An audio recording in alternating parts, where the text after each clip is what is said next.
Welcome, traveler. On this evening, we will begin by entering the mind of a medieval king exploring his not-so-glamorous life.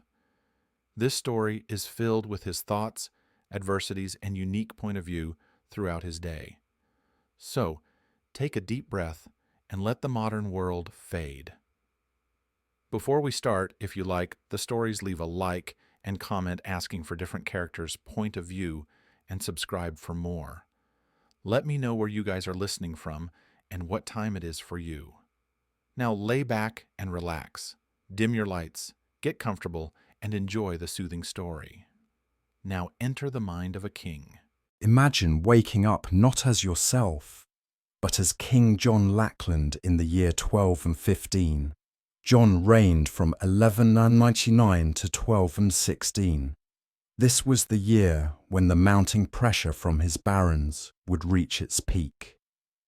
The castle stones are cold beneath your feet, the fire smoulders low, and before you've even taken a sip of watered ale, you already sense unrest among the barons who wait for your next decision. How do you carry the weight of a crown when half your kingdom despises you and the other half fears you? Tonight, you'll step into his life to feel that constant pull of duty, power, and doubt, moment by moment, thought by thought. Breathe in the cold air of the chamber with him.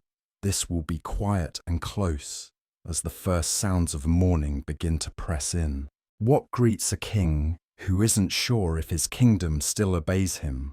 For John, it isn't the sound of cheering courtiers or trumpets filling the hall. It's quieter, embers settling in the hearth, the faint scurry of a rat in the corner, the wooden beams shifting in the ceiling. That stillness doesn't feel like calm. It feels like the weight of responsibility pressing down even before he leaves the bed. You'd expect a crown to bring confidence, but in these mornings he meets only silence heavy enough to remind him that the day already belongs to worry. The chamber is no refuge. The fire has sunk to a glow, ash cooling into grey dust. Castle stones send out a damp chill, the kind that lingers no matter the season. Smoke curls upward in a thin thread, while narrow light cuts through the shutter's gaps, laying a bright line across the floor. The blankets scratch against his throat, clammy with sweat from a night of constant shifting. A servant waits beyond the door, but the room doesn't stir until John does. No bustling welcome, no eager crowd of attendants, just hesitation in the hallway, waiting on his signal. He pushes himself upright, back stiff, eyes ringed by fatigue. The chamber carries the caws of crows outside, the creak of hinges as he moves, but little else. On the table rests the crown, within reach yet untouched. For most people, waking begins with thoughts of bread or work in a field. For John, it begins with money. Years of heavy spending have drained the treasury dry, silver slipping out faster than it comes in. He ruled while finances were strained by foreign campaigns and endless political costs, and that history is carved into each anxious dawn. What use is rule if it leaves him poorer than it found him? The thought repeats as he rubs at tired eyes. Conflicts abroad, and his brother's greater renown left him politically strained, while the taxes he demanded never seemed enough to erase past losses. Men had been conscripted, crops had been taken, oaths had been forced, yet the coffers still ring light. It's not open rebellion that keeps him restless, but this suspense, knowing his nobles meet behind closed doors, muttering over goblets of wine, weighing how long their patience will last. They smile in person, but the polish of that loyalty chips with every glance. The chamber around him offers more honesty than a court ever does. The walls stay cold. The fire wanes. The tapestries and carved chests can dress the space as they please, but the truth seeps through. Kingship begins not with grandeur, but with burden. The crown is gold, but it lies on the table like a shackle. The moment he sets it on his brow, he's no longer a man, but a symbol. And symbols cannot rest. He wonders, briefly, if power is freedom or just another kind of prison. A serf owes crops, a baron owes men and oaths, but a king owes the impossible, certainty, order, a kingdom that somehow endures. If any part of England falters, the failing becomes his own. His bed may be higher than a peasant's, but the walls around his role are thicker. The growing light through the shutters sharpens the unease. Morning does not sit still for him. Each ray means duties waiting, halls to enter, petitions to hear, parchments to sign. Politics don't pause because he wakes tired. Before he even speaks, the problems crowd in. Numbers, rivals, doubts. They arrive faster than breakfast. His crown on the table reflects faint light, less a treasure than an accusation. He draws a slow breath, the kind that aches in the chest more than it soothes. Silence does not mean solitude. It fills itself with debts, angry barons, and the memory of choices that cannot be undone.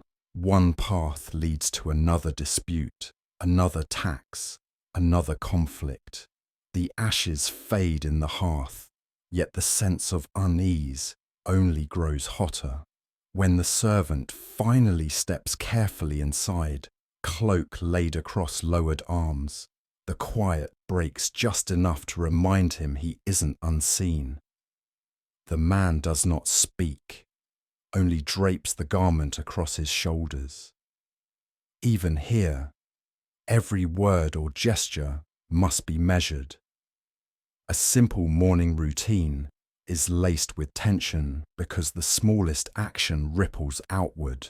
The air of the chamber doesn't feel lighter with another presence. It feels heavier, as if the walls themselves listen. John straightens with the cloak clasped at his throat. The chamber brightens as shutters creep open, letting in a clearer light that makes the dust dance. His hand brushes briefly over the crown before pulling back. Not yet. The thought of leaving these stone walls offers faint relief, though the feeling carries its own weight. Outside, his horse waits in the courtyard. Beyond, the woods and fields stretch into a place that promises quiet but rarely allows it. He steps forward, boots meeting the cold stone. The room's silence doesn't stay behind. It comes with him, settling in his chest as he moves toward the door, following him like a shadow he cannot shake. Stepping into the courtyard, John mounts his horse and gathers the hounds. The hunting grounds stretch beyond the walls, cloaked in fog that clings low between the trees. The air smells of wet leaves and damp earth, a faint promise of calm. Each hoof strikes soft soil, thudding in a steady rhythm against the path. For a moment, it almost feels like nature wants to quiet the noise inside his mind.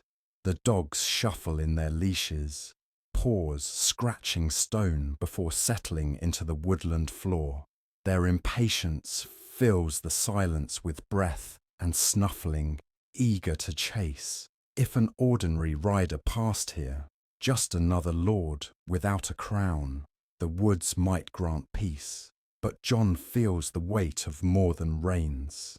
Letters in his saddlebag remind him that obligations travel with him, even here. The woods open wide in patches of light. Deer move like shadows at the edges of clearings, slipping back into cover at the crack of a twig. The undergrowth smells of sap and nettle, sharp and damp. Birds burst into calls overhead and then vanish into silence again. Each twist of the path bends like politics. You steer forward, thinking the way clears, and at once a branch or fork demands another choice. For John, riding offers no escape. It becomes a moving chamber of thought, a place to reckon with decisions when walls are too narrow for reflection. The letter presses on his thoughts. Messages from the continent often demand men, money, or concessions that strain his already weakened treasury. Every folded sheet of parchment feels heavier than iron, soaked with expense he cannot cover. Ink marks from distant hands sit like silent accusations. As the horse tramps through damp leaves, John worries how distant news will be read at court. Every instruction from abroad becomes another test at home, another chance for suspicion. The mist curls low, refusing to leave him. Sweat gathers under his cloak, the chill of it crawling down his arms. His horse jerks its head at unseen movement in the brambles. Tense and alert, a stag appears briefly ahead, muscles coiled, then slips away before hounds catch its scent. The animal leaves behind only snapping twigs and vanishing sound. His troubles, like the deer, do not stay contained. They leap boundaries, ignore clear lines, and move where they choose. Riding should have been a chance to empty his thoughts. For others in his company, it might be so. A minor noble might return home from the hunt to laugh over a hound's clumsiness or tell stories of a fox's escape. Their concerns rest on harvests or tenants, not on balancing kingdoms. But a king cannot untangle leisure from rule. Even the cost of each saddle, each dog, each horn blown in the woods folds back into talk of taxes. A successful hunt does not only end with venison, it lingers as another reminder of the coin that bought it. Sunlight begins to pierce the canopy, striking the damp branches until droplets gleam. Yet the brightness brings no relief. The forest feels like a web of problems, knots that clutch tighter the more you move through them. Fallen branches across the path mirror obstacles in counsel. You sidestep one, only to meet another. Between trunks, the silence feels like empty promises at negotiations. A scent given with no certainty it will last. This ride is not an escape but a mirror held in green. The horse exhales sharply, and John follows with a breath of his own. The woods are honest in a way men are not. Deer flee or charge. Beasts reveal their intent through motion. His nobles prove less direct. They nod and vow before shaping plots in the dark. Here, at least, the dangers do not hide. Boars gore, wolves lunge, but both snarl before they strike. Among barons, danger smiles first. He urges the horse into a quicker pace, the hounds pressing harder at their leads. For them, the chase has a start and end. Simple needs, simple reward. That is a life he envies, however briefly. For him, the ride itself brims with counting, tallying, measuring. Each hoofbeat is another figure in the record, another weight to calculate. Even in this woodland alive with birdsong and dew, politics marches beside him. The track ahead straightens, the trees thinning until the outline of stone towers rises back into view. The castle grows taller as he approaches, grey against the brighter sky. Whatever he hoped to leave in the woods returns sharper than before. The ride provided no ease, only repetition of questions with no answers. He leaves the undergrowth and re-enters walls that do not forget their demands. By the time he passes beneath those towers again, damp from exertion, the promise of peace has collapsed. The forest was no sanctuary. It only reflected the pressures waiting inside.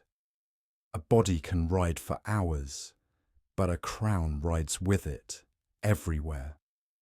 And once the dismount is done, another small matter waits at the table, a meal that will remind him all over again how wealth is measured and what price is paid for it. What does a king find waiting for him at the table when his debts outweigh his triumphs?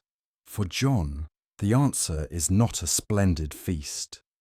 Instead, breakfast means what nobles usually expected: a loaf of dark bread, sliced thick, salted meat, stored for months, and a jug of ale thinned more with water than malt.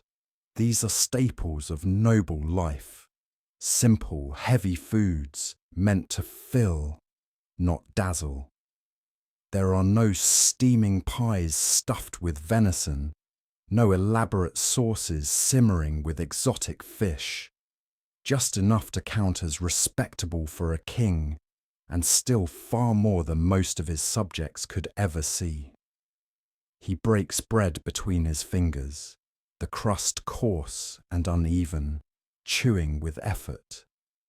A strip of pork salted long ago follows, its taste strong enough to provoke thirst. He gulps the watery ale to keep the salt down, but there is no pleasure in it. This food is fuel, dense and ordinary. For anyone else, it might feel like comfort. For him, it only reminds him of cost. The food arrives on trays carried by servants, not brought by his own hands.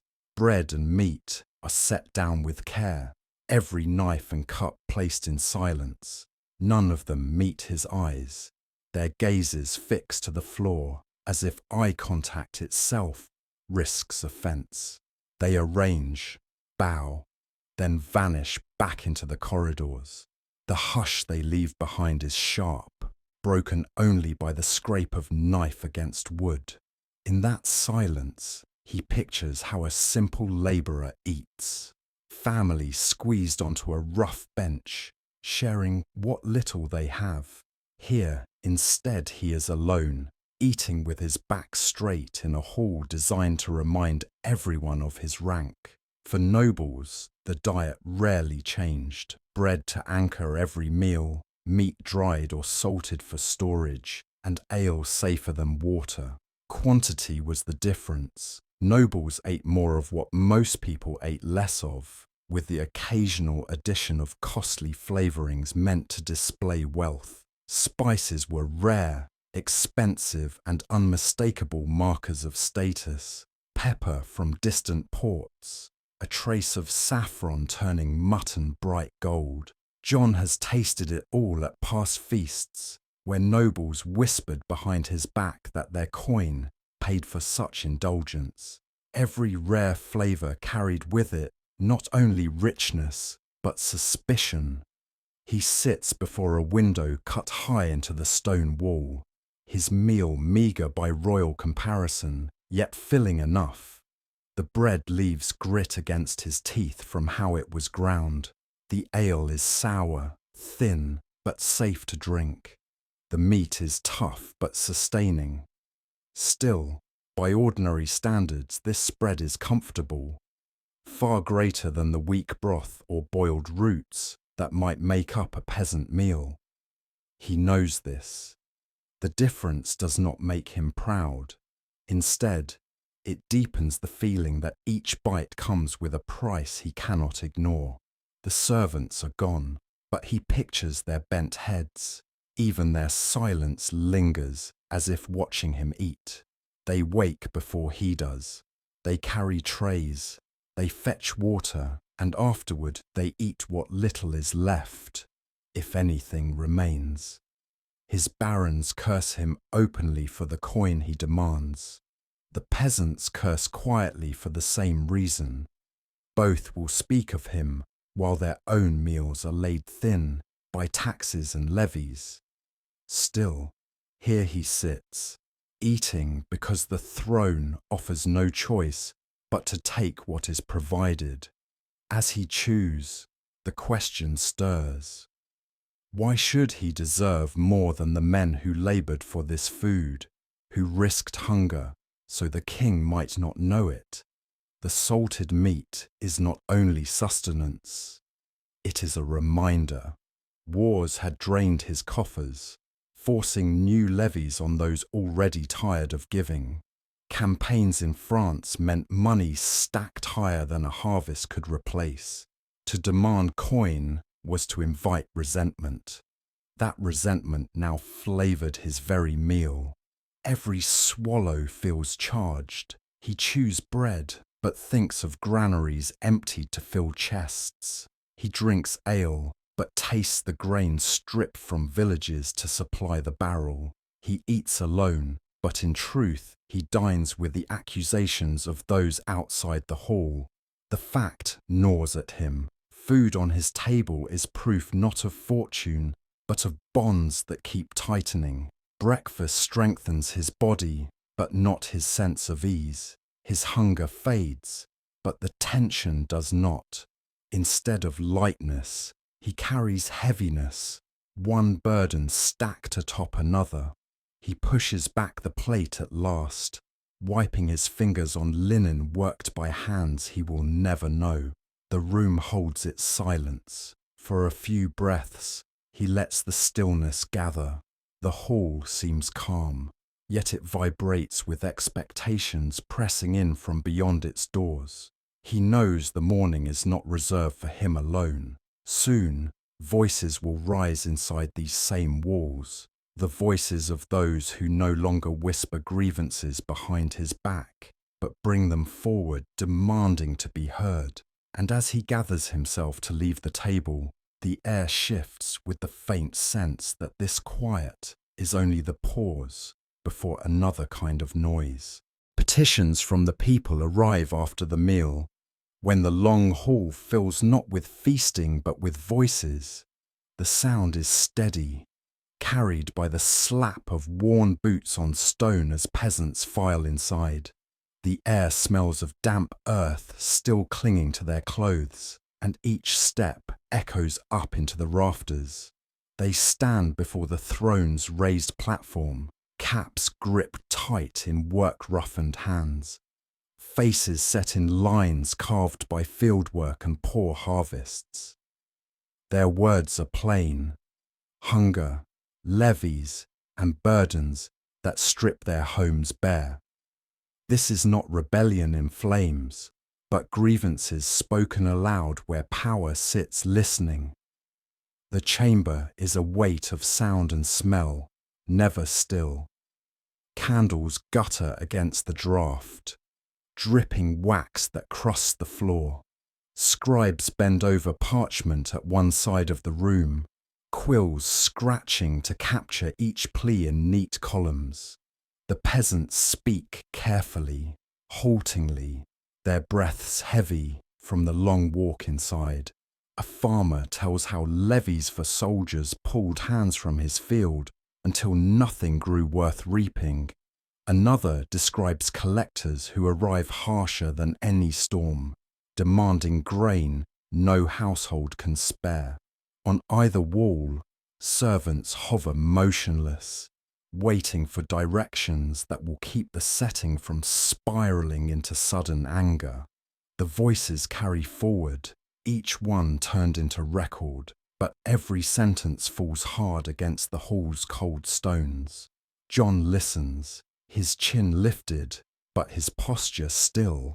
He might feel that tug between duty and frustration, kept carefully measured in public. To dismiss them outright risks stirring villages against him. To concede too much marks him as weak before the nobles who already doubt him. He sits in the narrow passage between both ends of power, numbers on one side, castles and swords on the other.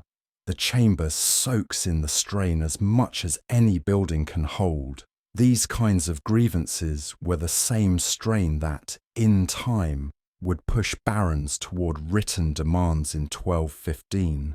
The peasants wear patched tunics, cloth thin enough to let in drafts. Dust rises from their boots, mud streaking their legs, and their voices crack not from fear, but from want. Behind them, the scratching of quills continues with the certainty of insects chewing through wood. Even a dog's restless claws on the floor fade beneath the tide of words. Hunger fills each sentence until it becomes louder than any shout. The crown weighs heavier in moments like this, even when it rests unsoothed beside him. Every plea carries within it the sound of accusation.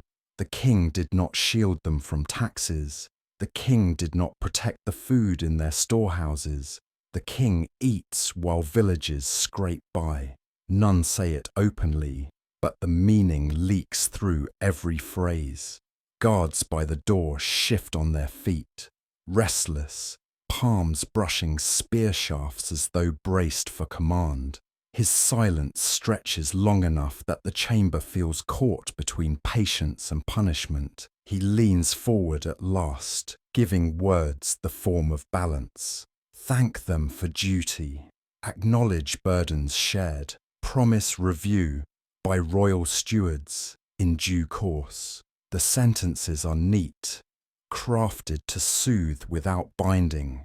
They carry down the chamber in measured tones. A performance of authority that offers nothing permanent. The peasants bow stiffly, unreadable, before turning back toward the doors. Their uneven steps echo as parchment rolls curl to a close. Guards ease as the noise drains away, though none relax completely. The silence left behind exposes the truth of the exchange. His answers bought time, nothing more. Coins will still leave homes. Fields will still weaken without strong arms, and the discontent will return in new words soon enough. He knows this, and yet he knows too that today's restraint matters. A fire that slips into villages burns faster than soldiers can march. The doors close. He exhales. One slow breath swallowed by the chamber's height. The complaints have left with their petitioners, but the weight remains. These plain voices, half hopeful and half hardened by need, do not vanish from his ears. They gather with him as responsibilities always do, invisible but constant, pressing decisions back against him. What he offers is never enough, yet what he withholds pulls loyalties thinner with each season. He rises from the platform, the cloak shifting at his shoulders. The guards step back as he passes, and the scribes scatter to one side with their long rolls of inked pages. Peasants and parchment are gone, but the conflict they carried lingers inside the hall. Each grievance remains in memory as another reminder of what power demands, while never feeling like enough to secure it. One hall clears, another waits. The voices of farmers carrying thin tunics have finished, but the next chamber belongs to men armed not with calluses and hunger, but with cloaks, seals, and steel hanging at their sides. And while John knows petitioners bring strain, he also knows the greater strain sits with those who might bow today and rise against him tomorrow. The council chamber waits, colder than the great hall, yet heavier with expectation. This is not a space for peasants with patched tunics, but for the lords who claim equal weight in the kingdom's balance. The barons are already seated when John steps in, their cloaks drawn close against the draught, their hands resting near swords that never leave their sides. The air holds no warmth of conversation, only the silence of men resolved to speak once it matters. The table is long, marked with wax from burned down candles, stained with spilled ale, cluttered with parchment. Across from him sit men who share bloodlines, tournaments, and battles from years past. Yet now their faces resemble judges more than companions, eyes following his every move. To them, he is not a sacred crown, but a debtor calling too often at their doors. They know his treasury bleeds dry, and they know his crown depends on the coin and the soldiers they supply.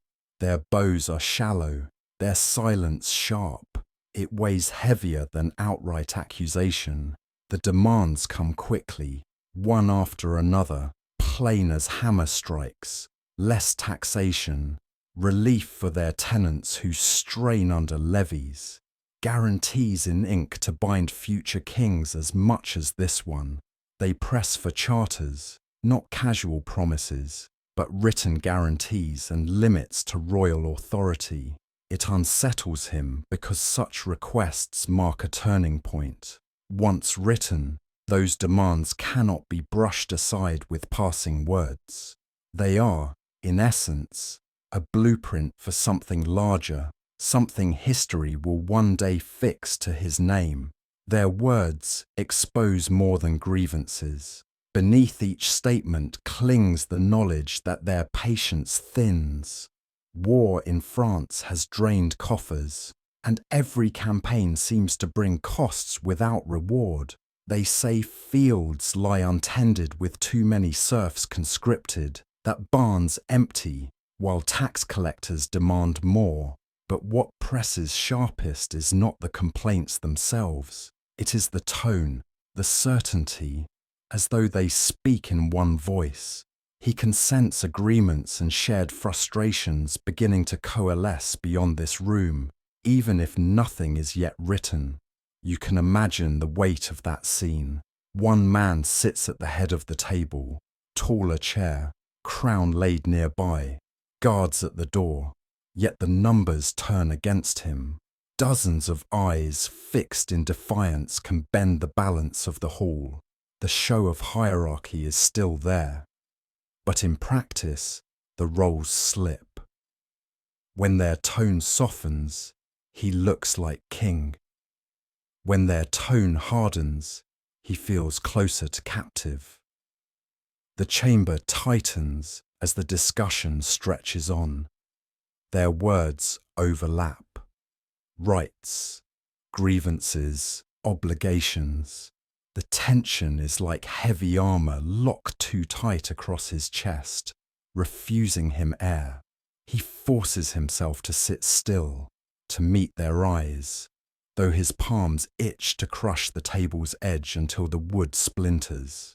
Outwardly, he composes. Inwardly, the frustration climbs, and then the voices trail into silence. That pause feels sharper than their speeches because every man in the room fixes on him, waiting for his reply.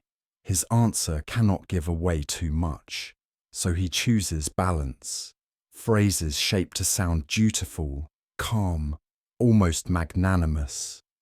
Shared burdens, Christian duty, the ideals that suggest unity but avoid substance. He grants nothing concrete but denies nothing either. The performance is deliberate, the tones measured. To the ear they might sound steady, but to men listening closely, the restraint reveals as much weakness as strength. Their nods acknowledge him, yet none offer satisfaction. Patience buys him time, not consent. When at last the council ends, the sound is grating. Wood chair legs scraped across stone, cloaks swaying as men rise together. One by one, the nobles make their way toward the doors. Their bows are brief, almost mechanical, a ritual without feeling. Stone boots echo long after their bodies disappear down the corridor.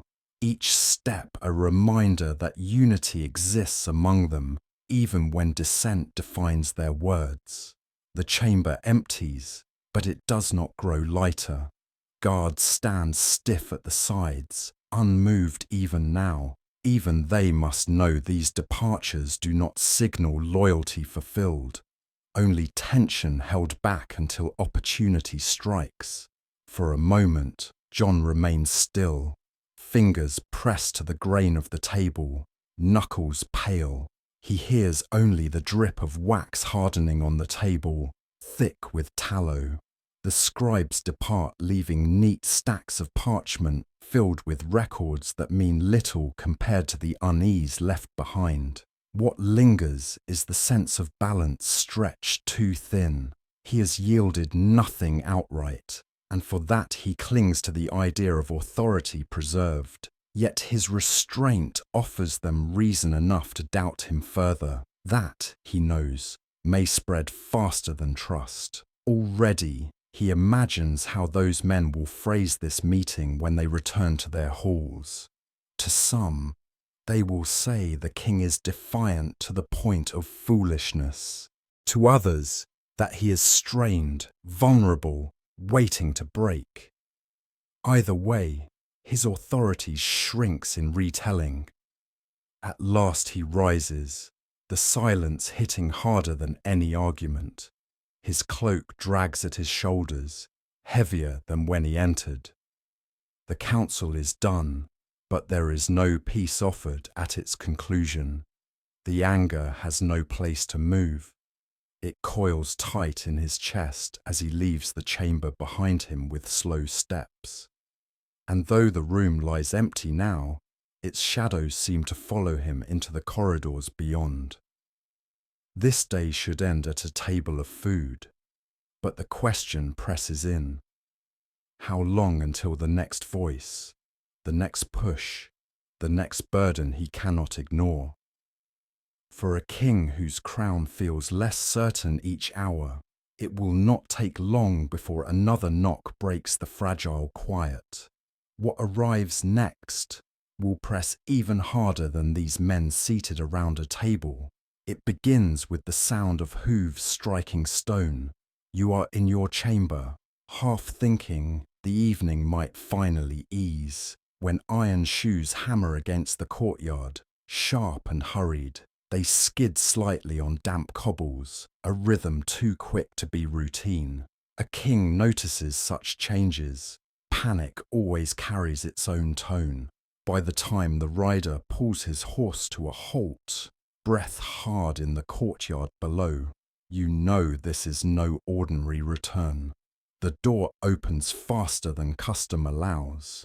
A messenger stumbles in, cloak damp, face pale from rain and speed. His bow is little more than a nod before he thrusts a rolled parchment forward. The wax seal has cracked on the ride, edges softened, smeared from wet. His hand trembles as he lets it fall onto the table's edge. You take it slowly, not out of calm, but because measured movement keeps the room steady. In moments like this, haste feels dangerously close to admitting fear. He shifts restlessly, mud still clinging to his boots. His eyes flicker from floor to hearth, back to you, waiting without breath. The parchment rests there, darkened by rain, blotting the table beneath. There is a pause, long enough to sense how the chamber itself holds quiet. Then, with a deliberate touch, you unroll the letter. A reader should slow here, because the tension is not in noise, but in that silence, stretching before words break it. The script confirms the unease already written across the rider's face. Unrest, not distant murmurs in far-off hamlets, not whispers you can choke with quick punishment. This is heavier, louder, moving through towns where markets thrive, near the routes where news spreads fastest. Reports of tax collectors beaten back, carts overturned, voices raised in the open. The line between frustration and open revolt thins when unrest takes root, so close to trade and nobility alike. You have seen such sparks before. One village angered becomes five, five melt into 20. 100 fists in the street are enough to look like an army when they gather near England's heart. Once discontent ripples through markets and ports, barons listen whether they wish to or not. What begins with merchants scoffing at levies can twist into noble outrage, claimed as loyalty to the common good.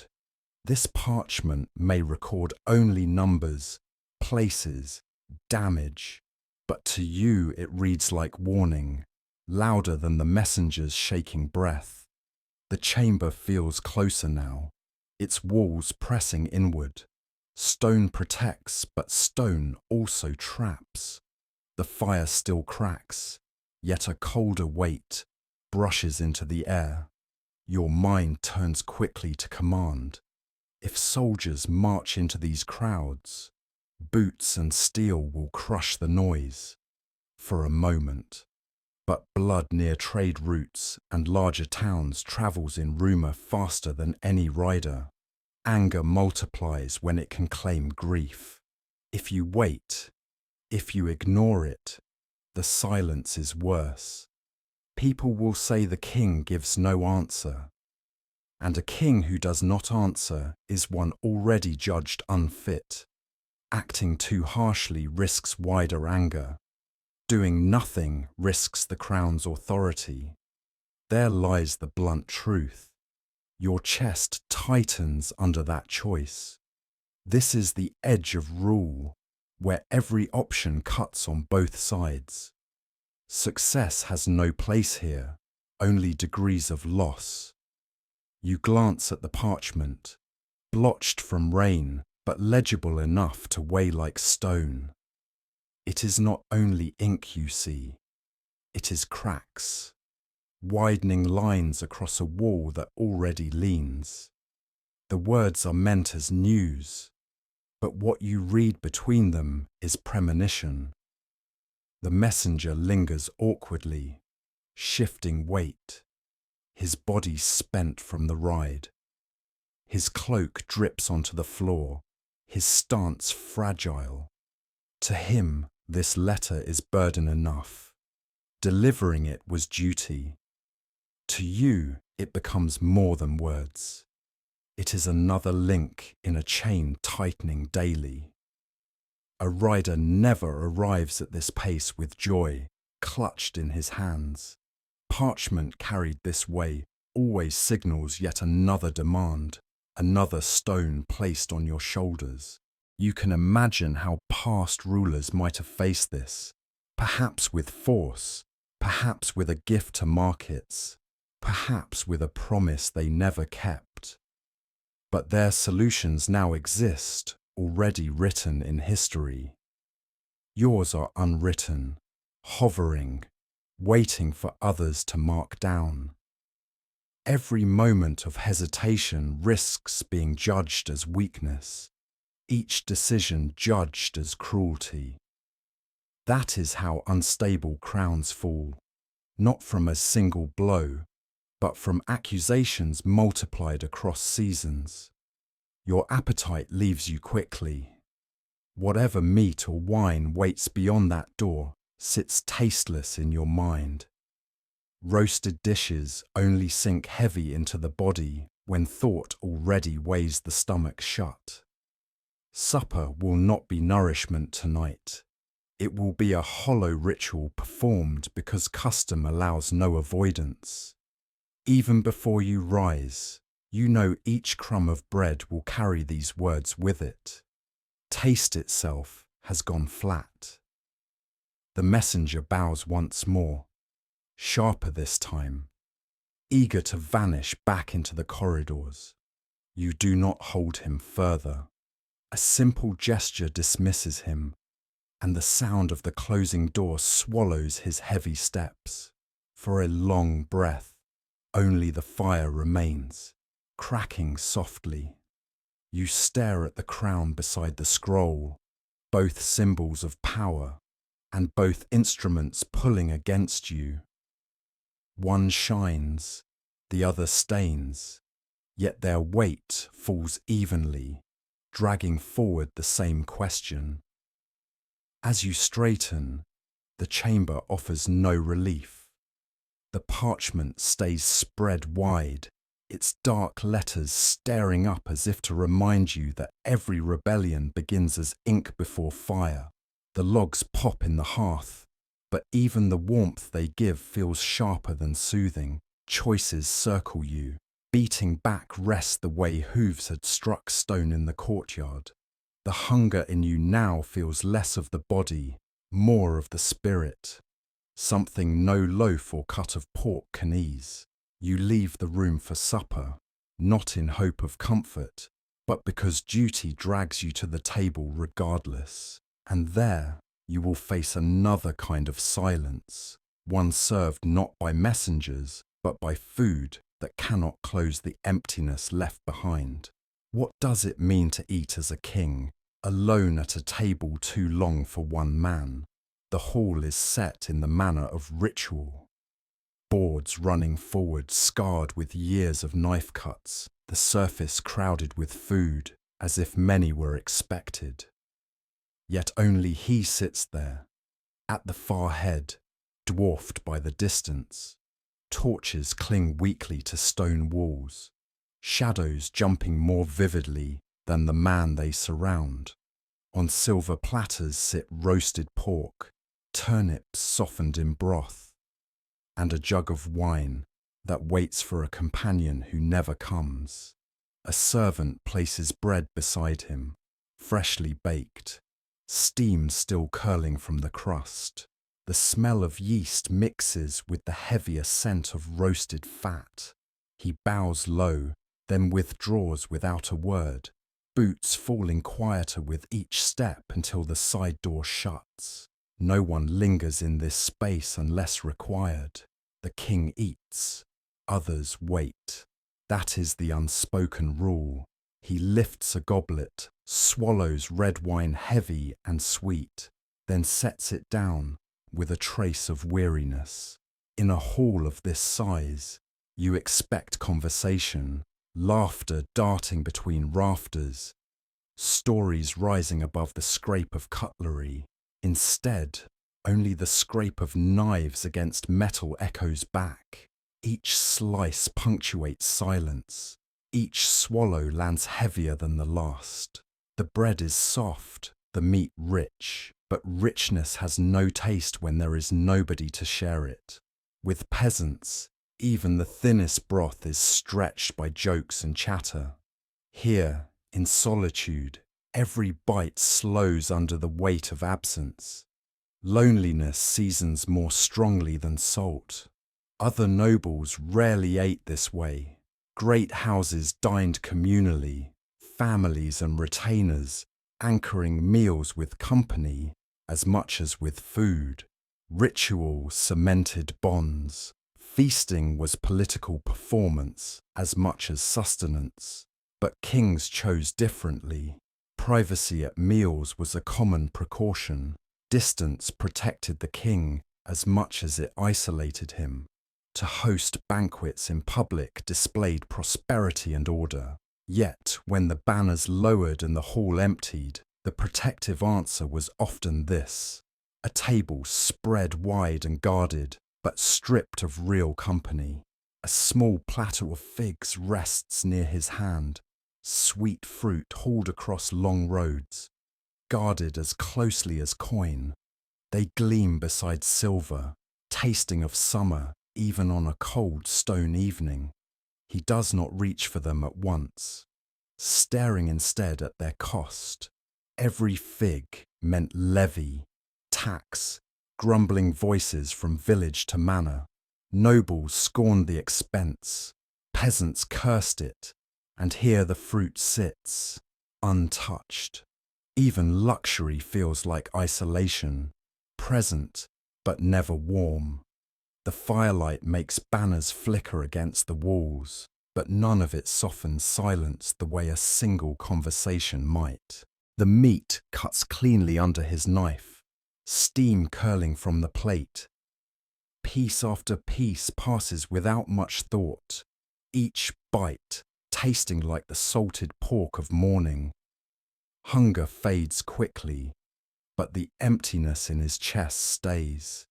He considers, perhaps unwillingly, what power has given him in exchange for such distance. Peasant families eat from a common pot, reaching across the same bench, trading scraps with laughter strained but still genuine. They eat less but share more. By contrast, a king dines to reinforce presence, food as spectacle, meals as reminders. And here he is, staging that presence for no one but himself. Wine tilts again, sliding sweetness sharp across his tongue. Another swallow, another pause. It offers no warmth beyond the passing flush in the throat. He drinks because it fills the stretch of silence, because eating without sound leaves only the clamour of thought. Each sip nudges him toward sharper reflection rather than comfort. Torchlight wavers, bouncing against the goblet before dimming again. At the far end of the table sits an empty chair, neat and balanced, the counterpart to his own seat of rule. That emptiness calls louder than the servant's silence. Even if another sat there, half a hall's length away, the gulf would remain. Companions at such distance stay figurative. Closeness is denied by the shape of power itself. Guards line the edges of the room, present without presence, eyes held straight ahead. They eat later, quietly, somewhere beyond these walls. The king eats here, unguarded only in his solitude. Banners of victories once carried in battle hang high. They flap softly against the cold. Their woven triumphs recall past glories. But stitched cloth cannot converse. Across the polished board, fruits and flesh gleam unclaimed. Their abundance exaggerates the quiet. A ruler can command armies and coin, but neither can sit beside him, nor soften the long dark of evening. Abundance folds back into emptiness. Near him, on a stand, rests the crown, stones catching torchlight, gold polished nearly blinding in dim space. It gleams as though watching, silent guest at every supper. It is constant, unyielding, reminding him that this ritual is not about flavour, but weight.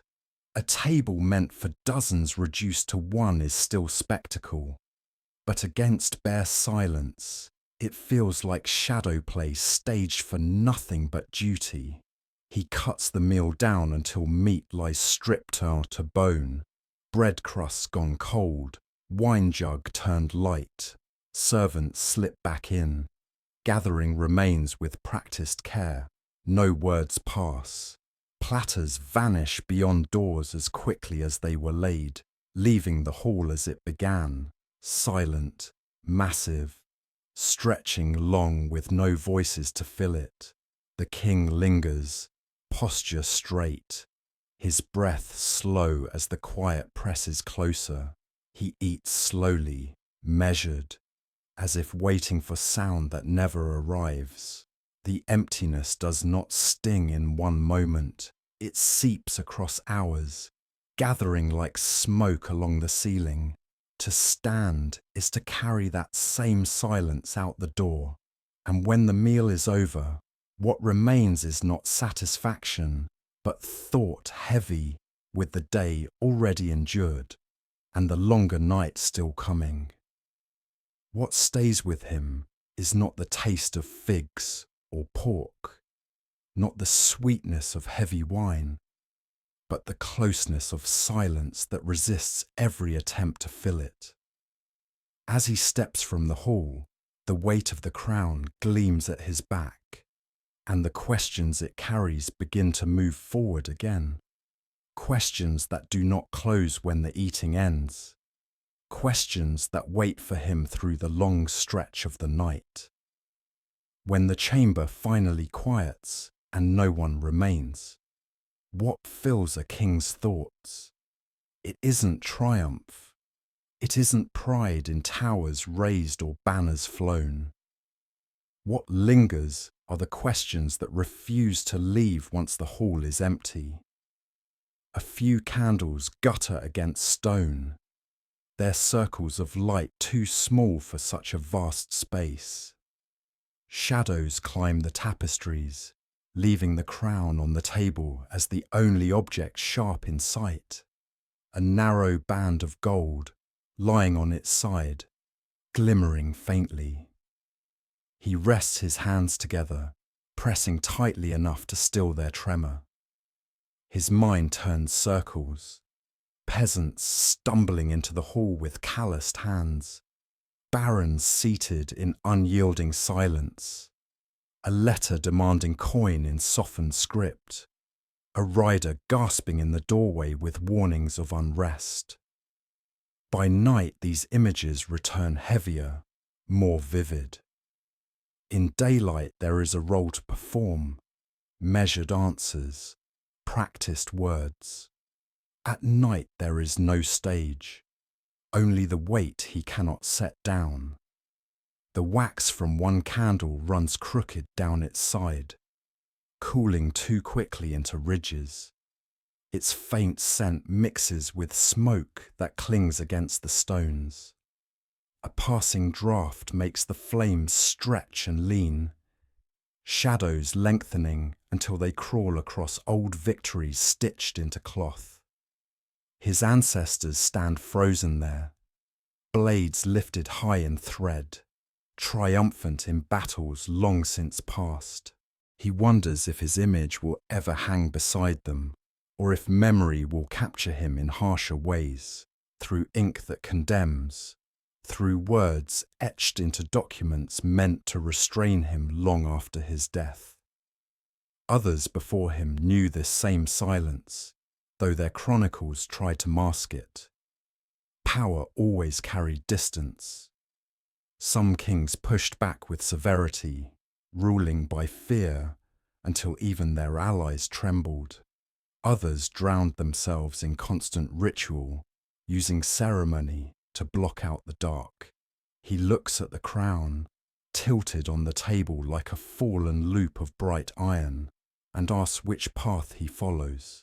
Has he become a figure of fear, or one balancing so carefully on compromise that he risks being remembered only for yielding? The question turns sharper. Better to be feared or remembered for bending. Fear binds men through threat, but it bends back when the hand slips. Compromise soothes for a moment, but tomorrow requires more, always more. Memory honors victories carved in steel.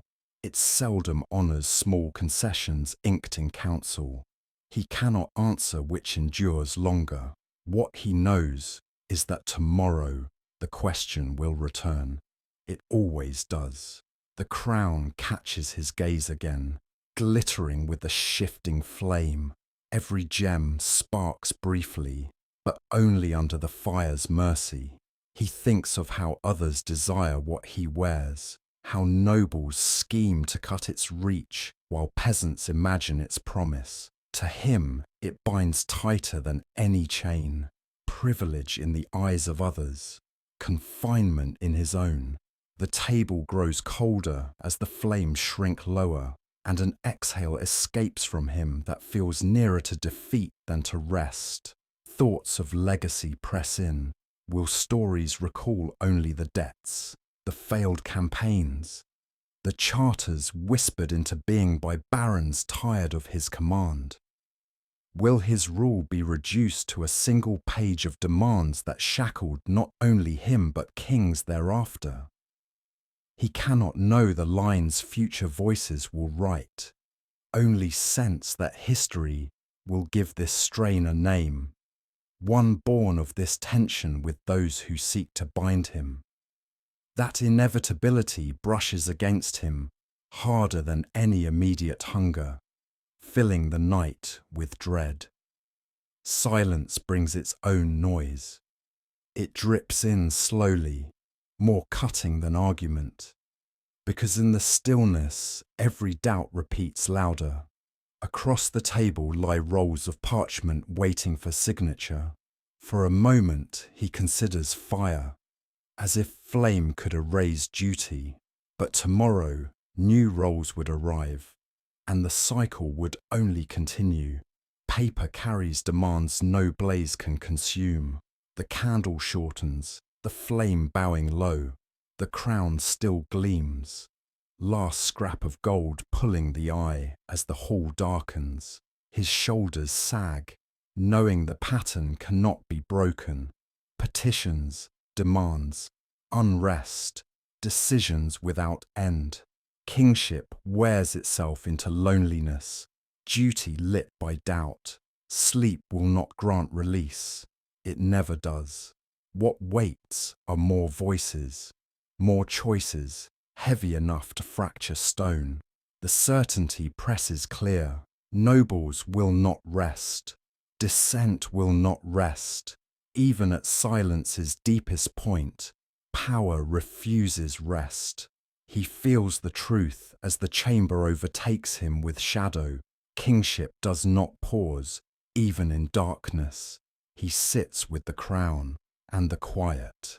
The rest is waiting. Even a king remembered for history's great documents was first a man left with questions in the dark. John, who reigned from 1199 to 1216, is often remembered in connection with the 1215 baronial charter.